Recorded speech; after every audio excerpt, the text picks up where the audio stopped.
लेकिन इतने बड़े नाम को देखकर हमें न डरना है, आराम से एकदम इजी कॉन्सेप्ट है कि भू, जैव और रासायनिक चक्र क्या होता है, उसको हम थोड़ा-सा टुकड़ों में बाँट देते हैं। टुकड़ों में किस प्रकार से बाँटते हैं कि हमारे पास वर्ड कितने हैं, देखिएगा। सबसे पहले हमने लिया भू, ठीक है? हिंदी में लिखता हूँ मैं और ये है गया हमारा भू। भू का अर्थ क्या है हमारे? अ, पृथ्वी, ठीक है? भू का अर्थ हो गया पृथ्वी, ठीक है? दूसरा जो है, वो है जैव। अब जैव के अंतर्गत हम शामिल करेंगे विभिन्न प्रकार के छोटे-छोटे से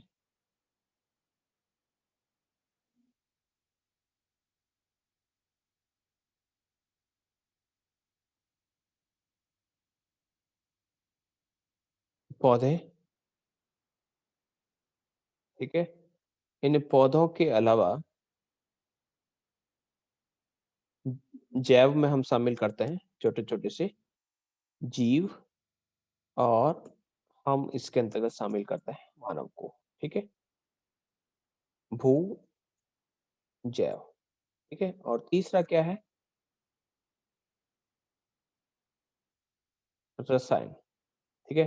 रसायन 2 प्रकार के, एक तो हो गए कार्बनिक और दूसरे जो रसायन हैं, वो कहलाते हैं अकार्बनिक,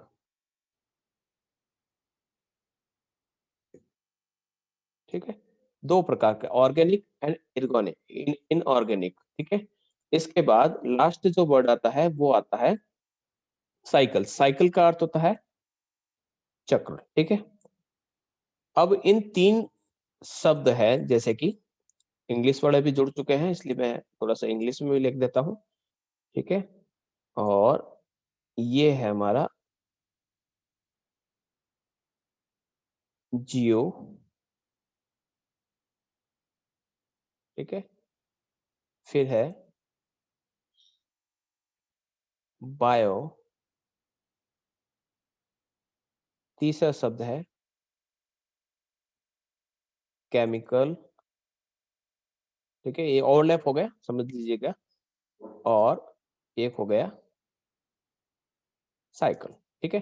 हमारा जो टॉपिक है, वो है हिंदी में हम उसको पूरा का पूरा लिखते हैं, भू, जैव, रासायनिक चक्र, ठीक है? केवल इसी को हम यहीं से, केवल इसी स्लाइड से हम पूरे के पूरे टॉपिक को अच्छी तरीके से समझ जाएँगे कि हमें पढ़ना क्या है। देखिएगा कि पृथ्वी के अब साइकिल किस प्रकार से चल रहा है कि पृथ्वी के अंदर पाए जाने वाले तत्व यानी पृथ्वी के ऊपर जितने भी जैव पदार्थ जो होते हैं या जैविक जो जीव होते हैं, उनके माध्यम से रसायनों का जो संचरण होता है, वो कहलाता है भू-जैव रासायनिक चक्र। अब किस प्रकार से देखिएगा, जैसे कि हमने कहा कि पृथ्वी होती है और पृथ्वी को हम यहाँ पर बना लेते हैं कि ये हमारी पूरी की पूरी पृथ्वी है। इस पृथ्वी पर विभिन्न प्रकार के जीव पाए जाते हैं और वो जो जीव होते हैं, वो निर्भर करता है। जैसे कि हम एक पौधा ले लेते हैं, एक प्लांट ले लेते हैं, पी फॉर प्लांट।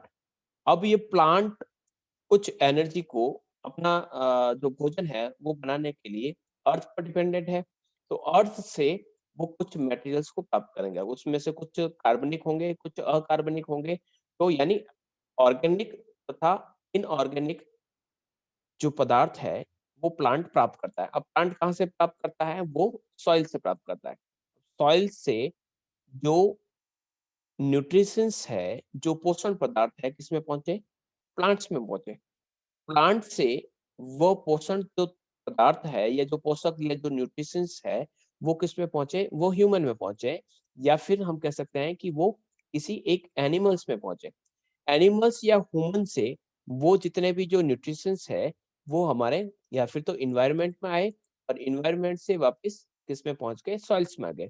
तो जितने भी जो कार्बनिक तथा अकार्बनिक पदार्थ हैं यानी ऑर्गेनिक तथा इनऑर्गेनिक जो पोषक तत्व है वो। इनऑर्गेनिक ऑर्गेनिक मटेरियल्स को हम पहले भी कल डिस्कस कर चुके हैं कि उसमें से कुछ कार्बोहाइड्रेट होगा, कुछ वसा होगा, कुछ प्रोटीन्स होंगे, कुछ गैसेज होगी। तो ये जो मटेरियल्स है वो एक साइकिल को पूरा करते हैं, साइकिल को, यानी जहां से वो आता है वहीं से वापस पहुंच जाता है, या फिर कह सकते हैं कि एक माध्यम से दूसरे माध्यम पर कोई चीज पहुंचती रहती है, तो एक साइकिल बनता है। तो उस साइकिल को हम भू जैव रासायनिक चक्र कहते हैं या जियो बायोकेमिकल साइकिल कहते हैं। इसको एक और उदाहरण के माध्यम से थोड़ा सा मैं इजी बनाने की कोशिश करता हूँ कि मैंने कहा कि जैसे कि हमने वाटर को लिया, ठीक है, वाटर का एक साइकिल होता है। साइकिल किस प्रकार से होता है, जैसे कि हमने कहा कि जो ओशियंस है, अब ओशियन से जो वाटर होता है उस पर सूर्य का प्रकाश गिरा, ठीक है। अब सन की जो रेज है वो यहाँ ओशियन पर गिरी। ओशन पर जब सूर्य की रेज गिरी तो सूर्य की रेज से ये जो ओशन पर विभिन्न प्रकार से कह सकते हैं कि पानी गर्म हुआ। पानी गर्म होने के बाद उसकी भाप बनी, और भाप बनने के बाद यहाँ पर क्या हुआ, कन्वेक्शन हुआ, यानी यहाँ पर संवहन की प्रक्रिया हुई। संवहन की प्रक्रिया से क्या हुआ कि यहाँ पर क्लाउड फॉर्मिंग हुआ। क्लाउड फॉर्मिंग यानी बादल बने। बादल बनने के बाद कंडेंसेशन हुआ यानी संघनन हुआ। अब संघनन से क्या हुआ कि जितना जो पानी जो भाप के रूप में ऊपर पहुंचा था वो पानी कहाँ पर पहुंच गया, वो वापस जमीन पर पहुंचा। अब जमीन पर पहुंचते ही कुछ पौधों को अगर पानी कहाँ कहाँ पर प्राप्त हुआ कि ये जो पानी है, कुछ पानी तो रिवर के माध्यम से आगे बढ़ा, ठीक है। कुछ पानी जो प्लांट्स है उन प्लांट्स ने उसे ग्रहण किया। जितने भी जो प्लांट्स होते हैं उस पानी को एब्जॉर्ब करेंगे। और कुछ जो एनिमल्स है उस एनिमल्स ने इस पानी का उपयोग किया, ठीक है। अब रिवर वाला पानी कहाँ पर पहुंच रहा है, डायरेक्ट ओशन में पहुंच जाएगा, ठीक है। कुछ पानी तो ओशन में पहुंच जाएगा और कुछ पानी रिवर्स का जो रहेगा वो भाप बनकर क्या बनाएगा, बादल बनाएगा। बादल बनाएगा और वापस बारिश होगी और वापस नदी में आएगा, और कुछ पानी ओशन के अंदर पहुंच गया। इसी प्रकार से जो प्लांट में अब जो पानी पहुंचा है, तो प्लांट्स जो है वो किस प्रकार से, तो प्लांट्स में दो प्रकार की प्रक्रिया, एक तो हो गया वाष्पोत्सर्जन, ठीक है। ट्रांसपायरेशन जो प्रक्रिया होती है वाष्पोत्सर्जन, यानी उसकी जो पत्तियां हैं वो पानी को छोड़ती है। दूसरा कि उसकी जो रूट्स है यानी उसकी जो जड़ें हैं उन जड़ों के माध्यम से इसके तने में पानी का संचय हो गया, या उसकी जो लीफ है वो लीफ जो है वो उसको ट्रांसपायरेशन कर लेगी या वाष्पोत्सर्जन कर लेगी। एनिमल्स क्या करेगा, एनिमल्स उसको कह सकते हैं कि यूरिनल के रूप में वापस रिलीज करेगा।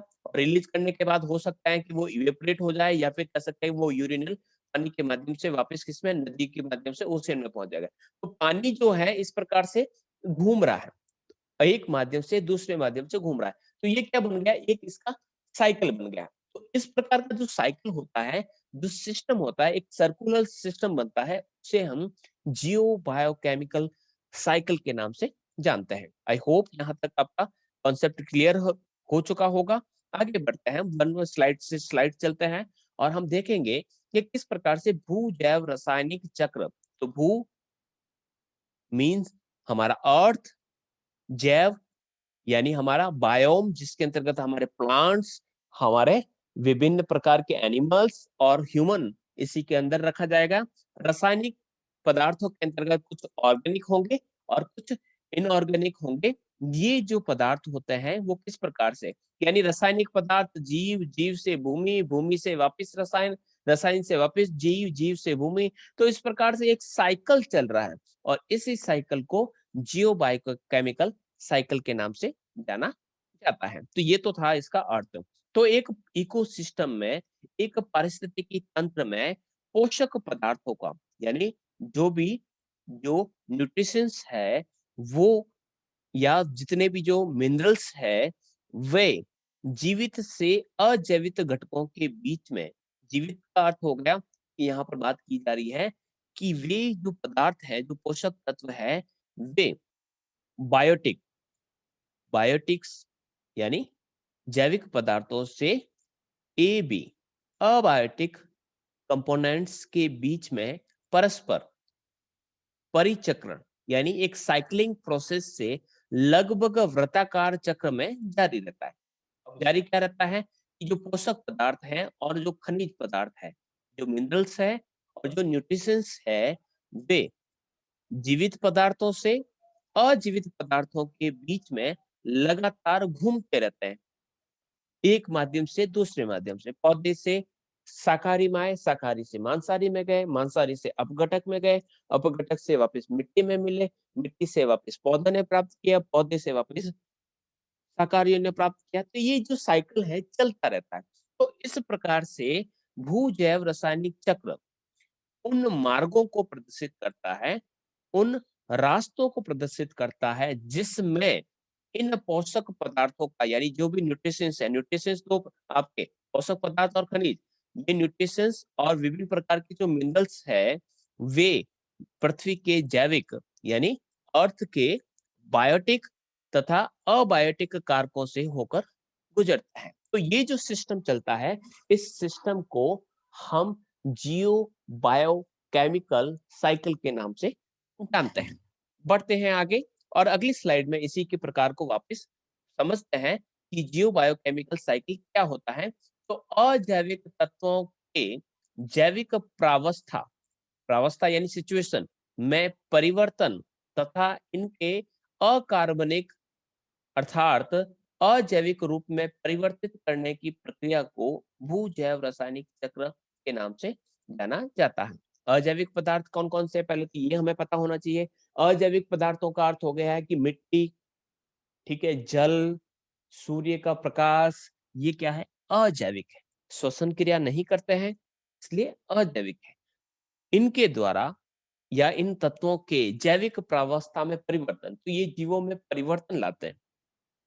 ठीक है, तो परिवर्तन किस प्रकार से लाते हैं कि जो मिट्टी, जल और सूर्य का प्रकाश जो पौधा होता है उसको पेड़ के रूप में बदल देते हैं, उसे पोषण प्रदान करते हैं, उसको कह सकते हैं कि विभिन्न प्रकार की जो कार्बनिक तथा अकार्बनिक पदार्थों का संचरण जो होता है वह इन्हीं अजैविक तत्वों के माध्यम से होता है। तो इस प्रकार से पोषक तत्वों का एक माध्यम से दूसरे माध्यम पर संचरण होता है, मूवमेंट होती है। तो उस प्रकार की मूवमेंट को कहा जाता है जियो बायो केमिकल साइकिल।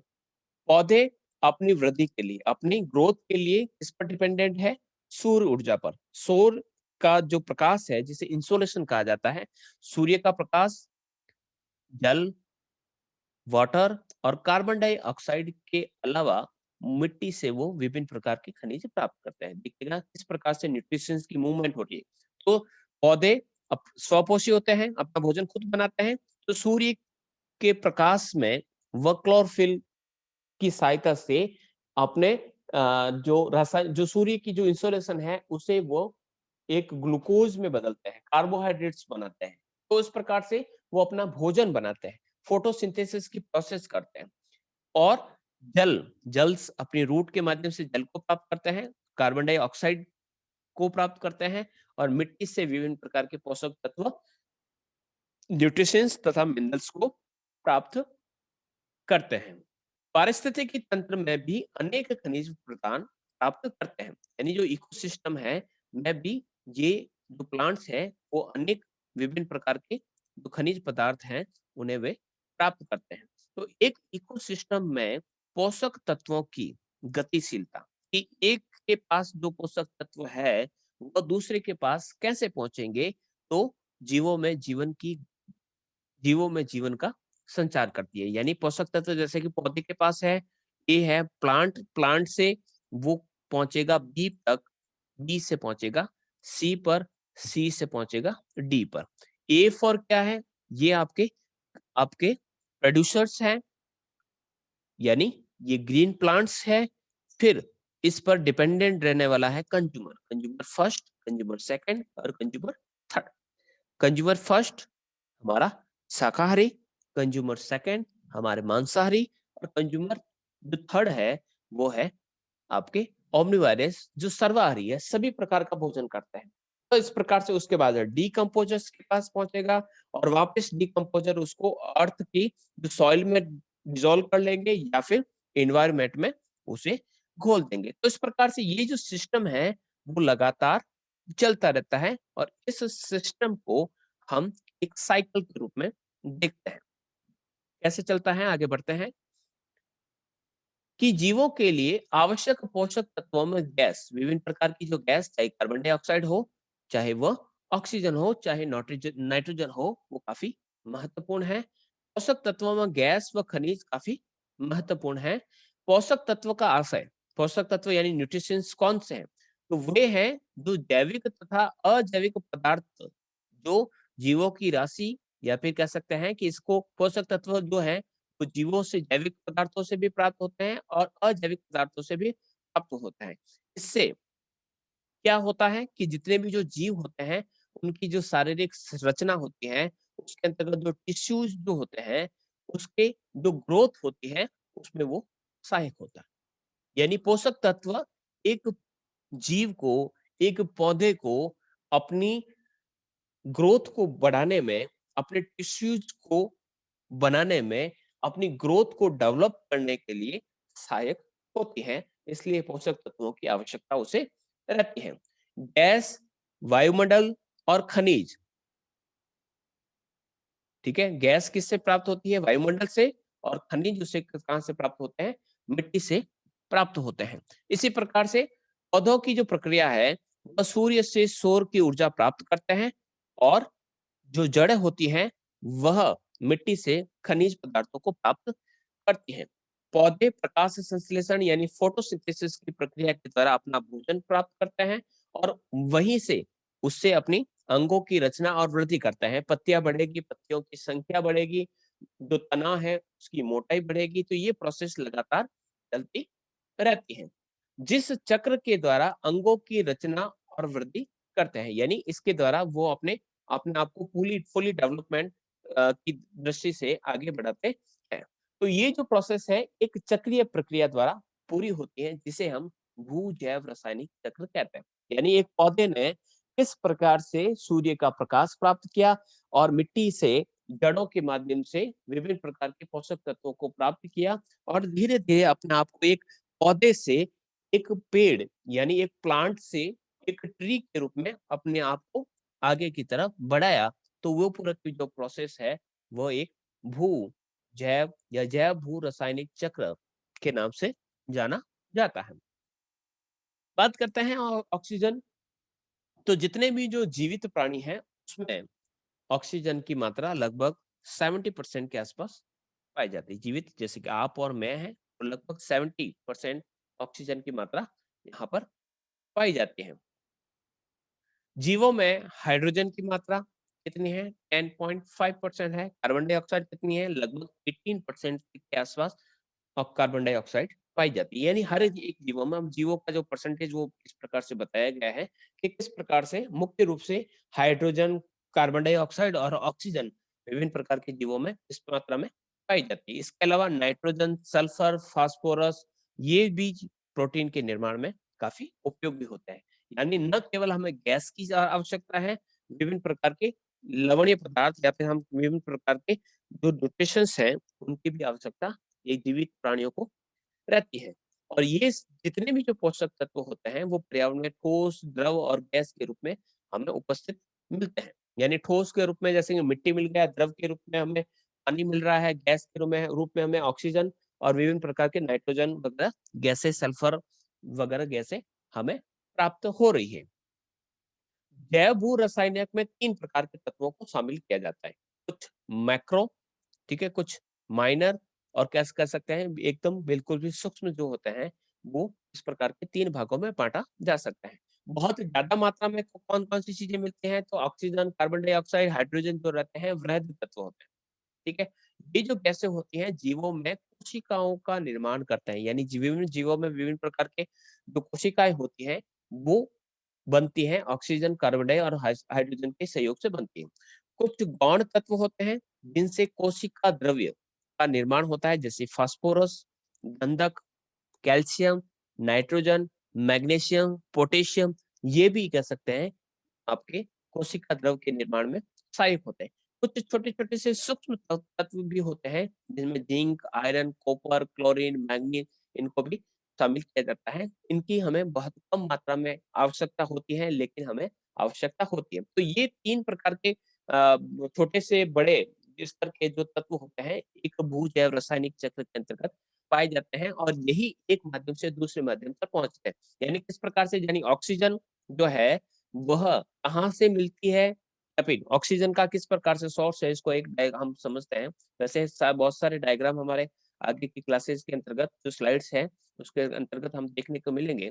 हम कहेंगे जैसे कि ऑक्सीजन की बात करते हैं, तो ऑक्सीजन का जो सोर्स है O2, O2 सोर्स कहाँ पर है? अब इस सोर्स से सबसे पहले किसने ग्रहण किया? फिर ये ऑक्सीजन दूसरे माध्यम तक पहुँचेगी, फिर ये तीसरे माध्यम पर पहुँचेगी, ये फिर चौथे के माध्यम में पहुँचेगी और धीरे-धीरे ये वापस उस सोर्स तक आएगी। तो ये एक क्या बनता है, यहाँ पर एक साइकिल बनता है। तो ये इस प्रकार से ऑक्सीजन जब एक माध्यम से दूसरे, यानी एक सोर्स से दूसरे सोर्स की तरफ जब इस प्रकार से बढ़ती है, तो हम उसे ऑक्सीजन का साइकिल कहते हैं। इसी प्रकार से यही बात अगर हम कहें कि यही अगर ये अगर हम कहते हैं कि यही सोर्स जो है, वो इस प्रकार से डेवलप होता है या फिर इस प्रकार से होता कि हम उसको इस प्रकार से कहें कि ऑक्सीजन का ना होकर ये हाइड्रोजन का होता या नाइट्रोजन का होता या किसी वाटर का होता या कार्बन का होता, तो हम उसको साइकिल कहते हैं। अगर कार्बन का होता तो उसे हम कार्बन साइकिल कहते हैं, नाइट्रोजन का होता है तो उसे हम नाइट्रोजन साइकिल कहते हैं कि नाइट्रोजन कहाँ से आई, कहाँ तक पहुँची और किस प्रकार से आगे की तरफ चली। यानी ऊर्जा जो होती है ना तो पूरी तरह ग्रहण की जाती है, जितना हम खाते हैं उतना वापस हम कह सकते हैं कि पृथ्वी को वापस दे देते हैं, तो बैलेंस बना रहता है। संख्या मात्रा बढ़ जाती है तो डिसबैलेंस होता है। तो आप देख सकते हैं कि कार्बन डाइऑक्साइड की अगर मात्रा बढ़ रही है, यानी अगर हम बात करें कि कार्बन डाइऑक्साइड को यूज़ करने वाले कम हो गए या फिर कोई पौधों की संख्या घट गई, तो और हम कार्बन डाइऑक्साइड को बढ़ाते ही जा रहे हैं, तो क्या होगा? मिसबैलेंस हो जाएगा।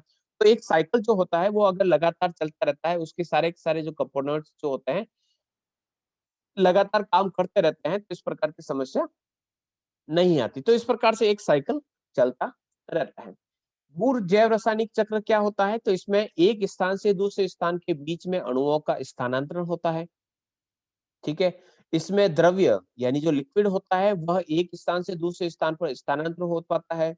इसके अंतर्गत तत्वों का संग्रहण होता है, कुछ जो पोषक तत्व है वो वापस कलेक्ट किए जाते हैं, उसके माध्यम से कह सकते हैं कि प्राकृतिक कोष में उसे संग्रहित किया जाता है और उसके माध्यम से जो जीव होते हैं, वो उसका उपभोग करते हैं और अलग-अलग माध्यमों में उसे पहुँचाने का काम करते हैं।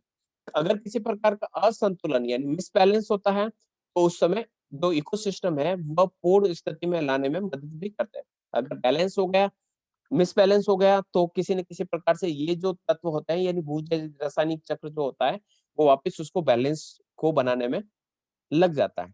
ये बैलेंस बनाने की जो प्रक्रिया है, वो कुछ दिन की भी हो सकती है, तो कुछ वर्षों तक भी हो सकती है। जैसे कि ओज़ोन है, ओज़ोन का भी एक साइकिल है कि ओज़ोन एक माध्यम से दूसरे माध्यम पर किस प्रकार से पहुँचता है।